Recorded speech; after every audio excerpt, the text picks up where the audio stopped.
তোমাকে বলেছিলাম না আমি যে একা একা শপিং এ যাবে না? আমাকে না বলে তুমি একা একা শপিং এ চলে গেলে। কোথায় যাবো না যাবো সব কথা তোমাকে বলে যেতে হবে নাকি? আমার নিজস্ব কোনো ডিসিশন নেই। আমি কোথায় যাবো না যাবো তোমাকে বলে যেতে পারবো না। বলবে না মানে?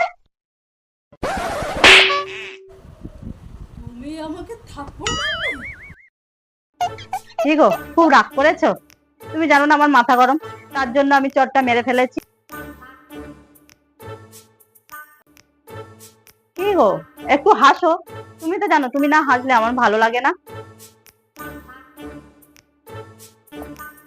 কি গো, একটু হেসে দাও না। আচ্ছা বাবা, সরি, আমার ভুল হয়ে গেছে, আর কোনোদিন হবে না। কিরে, হাসবি? হাস। তোকে অনেকক্ষণ থেকে ঝেলাচ্ছিস, হাস।